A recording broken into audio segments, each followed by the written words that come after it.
favorite play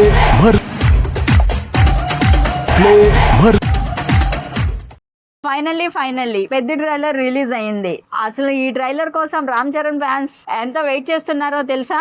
and ఇప్పుడు trailer చూసాక ఒకటే ఫీలింగ్, బుచ్చిబాబు కుక్కుడు సంథింగ్ బిగ్ అని. Hey cine lovers, welcome back to Cinefix. First shot నుంచి విలేజ్ అట్మాస్ఫియర్ చూపించారు. ఆ విజువల్స్, ఆ కలర్ గ్రేడింగ్, ఆ raw structure, honestly Rangasthalam vibes గుర్తొచ్చాయి. కానీ ఇది కంప్లీట్ డిఫరెంట్ బీట్స్ లా ఉంది. అండ్ రామ్ చరణ్ ఎంట్రీ, ఆ లుక్ ఏంట్రా బాబు, రగడ్ బియర్డ్, మాస్ బాడీ లాంగ్వేజ్, ఆ వాకింగ్ స్టైల్, ఆ ఇంటెన్స్ ఐస్. అసలు ట్రైలర్ లో డైలాగ్స్ కన్నా చరణ్ ఎక్స్ప్రెషన్స్ ఎక్కువ మాట్లాడుతున్నాయి. AR Rahman background score literally next level. Especially ఆ ఎమోషన్ బీట్స్ నుంచి సడన్ మాస్ ఎలివేషన్ కి షిఫ్ట్ అయ్యే మూమెంట్స్ థియేటర్ లో గూస్ బంప్స్ కన్ఫర్మ్. నాకు ట్రైలర్ లో మోస్ట్ ఇంట్రెస్టింగ్ అనిపించింది స్పోర్ట్స్ బ్యాక్ డ్రాప్. ఇది నార్మల్ విలేజ్ యాక్షన్ సినిమా కాదు అనిపిస్తుంది. Sports emotion revenge, village politics mix చేసినట్టుంది. విజువల్స్ గురించి స్పెషల్ గా చెప్పాలి. ఎవరీ ఫ్రేమ్ సినిమాటిక్ గా ఉంది. Drone shots, dust atmosphere, slow motion elevations, Buchi Babu detailing చాలా స్ట్రాంగ్ గా కనిపిస్తుంది.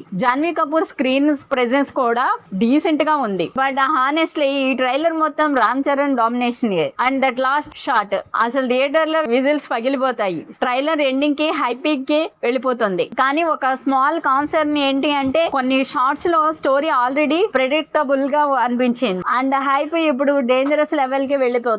సినిమా కంటెంట్ స్ట్రాంగ్ గా ఉంటే హిస్టరీ క్రియేట్ చేస్తుంది.